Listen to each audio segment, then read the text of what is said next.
Order from Taobao Part 2 Alright ကျွန်တော် Taobao app ကမှာရတဲ့ပစ္စည်းတွေကတော့ရောက်လာပါပြီအဲ့တော့ဘာတွေဖြစ်မလဲဆိုတာဆက်ပြီးကြည့်လိုက်အောင်ပထမဆုံးကျွန်တော် try အောင်လုပ်ကြည့်မှာတော့ဒီဟာလေးပါဒါကတရုတ်ပြည်မှာဆိုရင် local brand ဖြစ်မယ်ထင်တယ်ဗျကျွန်တော် review တွေလိုက်ကြည့်တော့ကတော့အဆင်ပြေတယ်အဲ့ဒါနဲ့ကျွန်တော်လည်းစမ်းပြီးမှားလိုက်တာပါကျွန်တော်ပုံမှန်ဝတ်နေကြ oversize t-shirt လို့မဟုတ်ပဲ fit ဖြစ်တဲ့ design မျိုး try ကြည့်ချင်လို့ကျွန်တော်မှားလိုက်တာဖြစ်ပါတယ် color ကတော့အမဲရောင် size ကတော့ medium ပါတကယ်တော့ကျွန်တော် body နဲ့ဆိုရင် size ကအနည်းငယ်သေးတယ်လို့ထင်တယ်ဒါပေမဲ့အဲ့ဒါကို jean pant ကပ်ပလေးနဲ့တွဲမယ်ဆိုရင်တော့အဆင်ပြေမယ်ထင်ပါတယ်အဓိကလက်မောင်းနဲ့လက်မေးပေါက်နေရာက fit ဖြစ်နေရလေးကိုသဘောကျတယ်ဗျာ material ကလည်းအရင်တော့ cheap မဖြစ်ပေမဲ့ဝတ်ပျော်ပါတယ်ကျွန်တော်ဒါကို rating ပေးရမယ်ဆိုရင်တော့ 7.419 လောက်တော့ပေးချင်ပါတယ်နောက်ထပ် item တစ်ခုကလည်းအတူတူပါပဲ color နဲ့ size လေးပဲကွဲသွားတာပါတကယ်တော့ကျွန်တော်ဘယ် size နဲ့ပို့အဆင်ပြေမလဲဆိုတာကိုသိချင်လို့တမင် size နှစ်မျိုးမှားလိုက်တာပေါ့ဒီတစ်ခုကတော့ gray color ပါ size ကတော့ left side ဖြစ်ပါတယ် gray color ကိုတော့အောက်ကဘောင်းမီအမဲနဲ့ဆိုပို့လိုက်မယ်ထင်တယ်ဗျ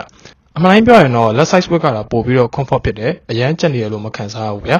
Okay နောက်တစ်ခုကတော့ compression shot ပါညနေတိုင်းပဲအခုတလောရမ်းနာမည်ကြီးနေတဲ့ gym shot ဒါပေမဲ့ authentic တော့မဟုတ်ဘူးအစ်စ်ကဘလို့မှရှာဝယ်လို့မရဘူးဗျအဲ့ဒါနဲ့ထောင်ပေါင်းကပဲ budget friendly ဖြစ်တဲ့ quality မျိုးကိုစမ်းမှာလိုက်တာပါ budget friendly ဆိုတော့ညနေတိုင်းပဲအသားအရန်ပါတယ်တိတ်အကောင်းကြီးတော့မဟုတ်ဘူးနောက်ခါထပ်ဝင်တော့ဒီထက်ကောင်းတဲ့ quality မျိုးကိုရှာဝယ်ဖြစ်မယ်ထင်တယ်ပြီးတော့ဒီ new balance ပေါင်းမီကတော့ကျွန်တော်မွေးနေ့လက်ဆောင်ရထားတာနော်ထောင်ပေါင်းကဝယ်ထားတာမဟုတ်ပါဘူးဒီတိုင်းအပေါ်ကရှက်နဲ့လိုက်မယ်ထင်လို့ဝတ်ကြည့်တာပါဒီဟာကို rating ပေးရမယ်ဆိုရင်တော့5.138လောက်ပဲပေးချင်ပါတယ်။ဘာဖြစ်လို့လဲဆိုတော့ quality ကကျွန်တော်အရင်ကြိုက်တဲ့ quality မျိုးမဟုတ်လို့ပါ။နောက်ဆုံး item ကတော့ Brief Divinity ဒီကောင်ကလည်း compression shirt တွေထဲမှာ Gym Shark လို့နာမည်ကြီးတဲ့ brand တစ်ခုပဲ။ဒါလည်း official website ကဝယ်မယ်ဆိုရင်ဈေးကြီးပါတယ်။အဲဒါကြောင့်ကျွန်တော်က sandwich ချင်လို့ budget friendly ဖြစ်တဲ့ quality တွေကပဲဝယ်လိုက်တာပါ။ size က medium ပါပဲ။ color ကတော့ all black ပါ။အဓိကကျွန်တော်ဒီရောင်ကိုကြိုက်တာကအမဲပေါ်မှာအမဲ sticker ထပ်အုပ်ထားလို့ဖြစ်ပါတယ်။ quality ကိုပြောမယ်ဆိုရင်တော့ခုနက Gym Shark ထပ်ပို့ပြီးတော့ကောင်းတယ်လို့ခံစားရတယ်။ဒါအရင်မပါဘူး။ကြစ်လက်တယ်လို့ခံစားရတယ်ဗျာ။ Gym သွားရင်လည်းဝတ်သွားလို့အဆင်ပြေတဲ့အနေအထားမှာရှိပါတယ်။နောက်ဆုံးဒီကောင်လေးကို rating ပေးရမယ်ဆိုရင်တော့